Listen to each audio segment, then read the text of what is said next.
Remand बढ़ गई है। कोर्ट ने आतंकियों की 10 दिन की रिमांड एनआईए के लिए बढ़ा दी। आतंकी मुजम्मिल, शाहीन, इरफान, अदील, इन सब की रिमांड बढ़ गई है। यानी कि अभी तक जिस तरह से पूछताछ हुई और कई खुलासे हुए, अगले 10 दिन की रिमांड में हो सकता है कि और भी कई सारे खुलासे हो। यह जांच बहुत महत्वपूर्ण है आतंक के पूरे नेक्सस, उसके पूरे नेटवर्क को ध्वस्त करने के लिए। और इस जांच को जैसे जैसे आगे बढ़ाया जा रहा है, बहुत सारे खुलासे हो रहे हैं। और जब खुलासे हो रहे हैं और ज्यादा मियाद मिली है एनआईए की टीम को, तो उम्मीद की जानी चाहिए कि जांच में अभी और भी कई सारी चीजें सामने आ सकती है। अनुज हमारे सहयोगी ज्यादा जानकारी के साथ जुड़ गए। अनुज, क्या ज्यादा जानकारी आपके पास? कोर्ट ने 10 दिन की रिमांड और बढ़ा दी है।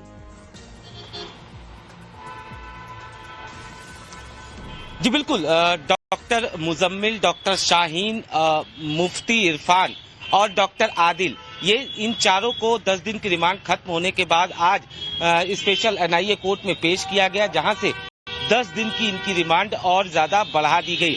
दरअसल एनआईए का ये कहना था कि अभी जांच में कई सारी चीजें जो हैं वो और इनसे हासिल करना है, इनसे पूछताछ करना है, साथ ही साथ कुछ लोकेशन पर भी इनको ले जाया जा सकता है।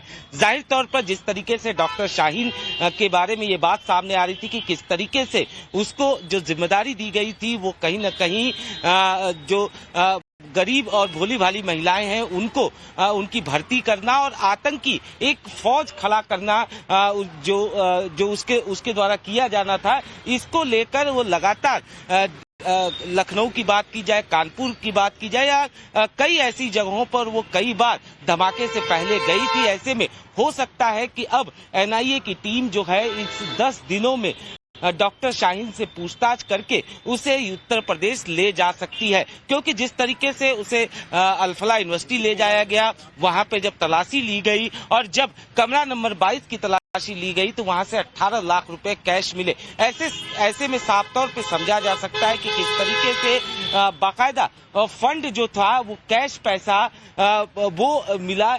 यानी सवाल ये उठ रहा है कि आखिरकार ये कैश कहां से आया था, क्या ये आतंकी फंडिंग का हिस्सा था? इन तमाम चीजों को लेकर अभी जांच आगे करनी है और यही वजह है कि 10 दिनों की रिमांड जो है वो फिलहाल एनआईए को मिली है। अब इस 10 दिनों में एनआईए इनसे उन तमाम कड़ियों को जोड़ने की कवायद करेगी जिससे आतंक के इस पूरे नेटवर्क का पता चल पाएगा।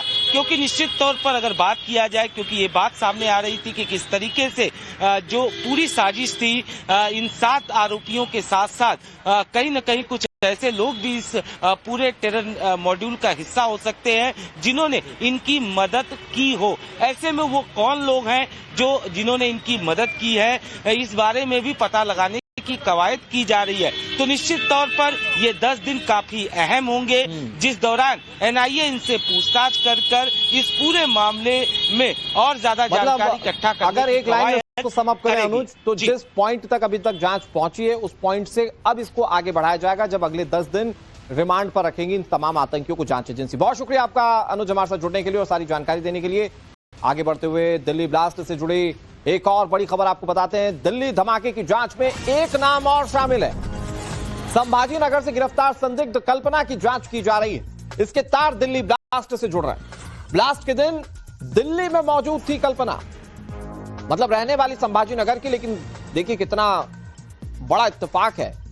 संभाजी नगर में ये रहने वाली थी और जिस दिन ब्लास्ट हुआ उस दिन ये दिल्ली में मौजूद थी। और सिर्फ इत्तेफाक इतना भर नहीं है, कल्पना का पाकिस्तान से कनेक्शन भी है। बताया जा रहा है कि उसको पाकिस्तान से फंडिंग हुई थी और इसीलिए शक कल्पना पर गहराता जा रहा है। माना जा रहा है कि यह भी हो सकता है कि एक और वो किरदार हो जो उस ब्लास्ट में या आतंकी नेटवर्क में शामिल।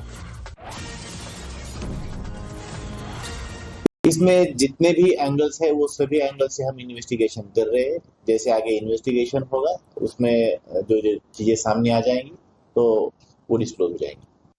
महाराष्ट्र के संभाजी नगर में कल्पना भागवत नाम की महिला जो फर्जी आईएएस के डॉक्यूमेंट के साथ गिरफ्तार की गई थी, अब उसके इर्द गिर्द सुरक्षा एजेंसियों का घेरा बढ़ता जा रहा है।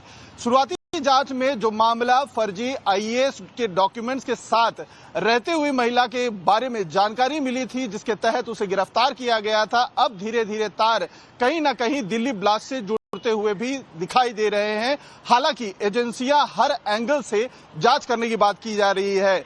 जो अब तक जानकारी मिली है उसके मुताबिक कल्पना के पास से 10 इंटरनेशनल नंबर मिले हैं, जिसमें अपने वो 2 साथी, जो एक अफगानिस्तान में था और दूसरा पाकिस्तान के पेशावर में था, लगातार उससे बात होती थी। इसके अलावा उसके साथ किए गए व्हाट्सएप चैट भी मोबाइल में मिले हैं, जिसे कल्पना ने डिलीट कर दिया है।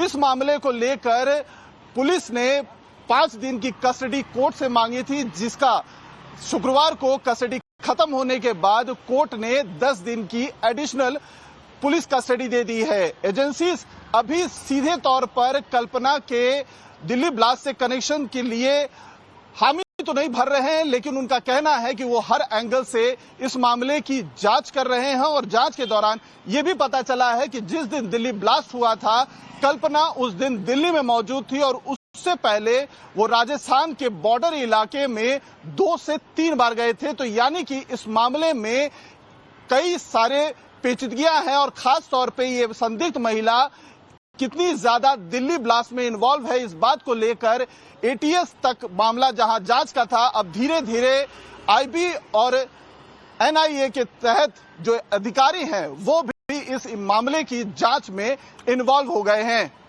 वीडियो जर्नलिस्ट आशीष के साथ अतुल सिंह, टाइम्स नाउ नवभारत, मुंबई।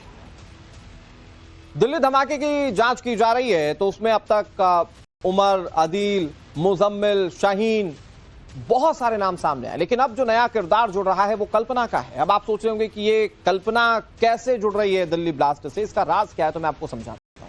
दरअसल ये शुरुआत कहानी वहां से हुई जब फर्जी आईएएस बताकर संभाजीनगर में ये महिला रह रही थी और पुलिस इस तक पहुंच गई। फिर लाल किला ब्लास्ट के दौरान दिल्ली में यह संदिग्ध महिला थी। संदिग्ध महिला कल्पना के पास से 10 सिम कार्ड बरामद किए गए।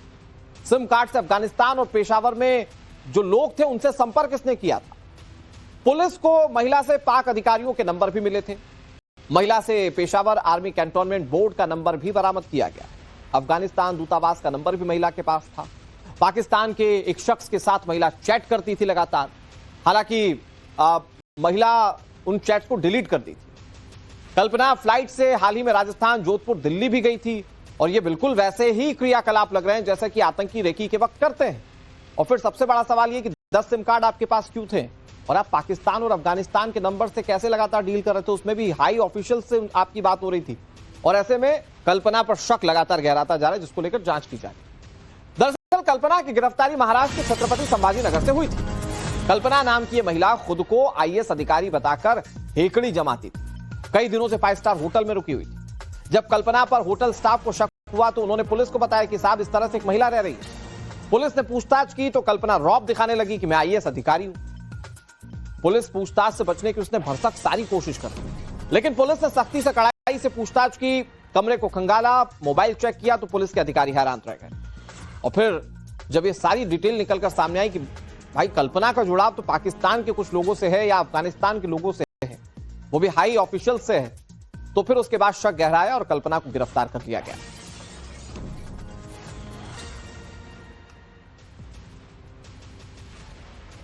दर्शकों, कल्पना को जब गिरफ्तार किया गया था तब जो चौंकाने वाली जानकारी उस वक्त सामने आई थी वो भी आपको बता देते हैं। आईएएस अधिकारी बताकर ये 5 स्टार होटल में रुकी हुई थी। अब ये हेकड़ी जमाने के लिए था या अपनी आइडेंटिटी को छुपाने के लिए कि उस पर कोई शक ना करे, इसलिए था, ये फिलहाल जांच का विषय। होटल में रहने के लिए उसने फर्जी आधार कार्ड का इस्तेमाल किया था। महिला के बैंक खातों में बड़े रकम के लेन देन की बात सामने है। अफगानिस्तान से बताया जाता है कि मैडम का बॉयफ्रेंड जो था वो अफगानिस्तान में रहता था और उसने वहां से पैसे ट्रांसफर किए थे। महिला के बॉयफ्रेंड का नाम अशरफ खलील बताया जाता है। पाकिस्तान से बॉयफ्रेंड के भाई ने भी पैसे भेज दिए। बॉयफ्रेंड तो भेज ही रहा था, भाई भी पैसे भेज रहा था। बॉयफ्रेंड के भाई आवेद खलील ने पैसे ट्रांसफर किए थे। मोबाइल में दोनों विदेशियों के पासपोर्ट, वीजा की कॉपी मिली थी। तब ऐसा आकलन किया जा रहा था कि अशरफ और आवेद, एक अफगानिस्तान में बैठा था, एक पाकिस्तान में बैठा था। हो सकता है कि भारत आने की वो कोशिश कर रहे हो क्योंकि उनके आवेदन की कॉपी फोन से बरामद हुई थी। कल्पना के पास यूपीएससी 2017 की चयन सूची की फर्जी कॉपी मौजूद थी। मतलब कोई पूछे कि आप आईएएस अधिकारी कैसे हैं तो वो फर्जी अपॉइंटमेंट लेटर लेकर घूम रही थी। और ऐसे में पुलिस ने जब सख्ती से पूछताछ की तो बहुत सारी चीजें पता चली। पहले तो लगा कि हो सकता है फर्जीवाड़ा कर रही हो, लेकिन बाद में दिल्ली धमाके से भी तार जुड़ते हुए दिख रहे हैं, क्योंकि दिल्ली ब्लास्ट वाले दिन ये कल्पना दिल्ली के अंदर मौजूद थी, जो कि रहने वाली संभाजीनगर की है। इधर दिल्ली ब्लास्ट केस में एक और बड़ी खबर सामने आ रही है। उत्तराखंड के हल्द्वानी के तार भी इस ब्लास्ट से जुड़ रहे हैं। एनआईए की टीम ने हल्द्वानी में रेड की है। हल्द्वानी के 2 लोगों को गिरफ्तार किया गया है। संदिग्ध लोगों को दिल्ली लेकर आई है टीम। सूत्र बता रहे हैं कि आतंकी उमर की कॉल डिटेल को खंगालने के दौरान हल्द्वानी का यह लिंक मिला। एनआईए की टीम अपने साथ दोनों संदिग्ध युवकों को दिल्ली ले आई है और आगे की जांच की जा रही है।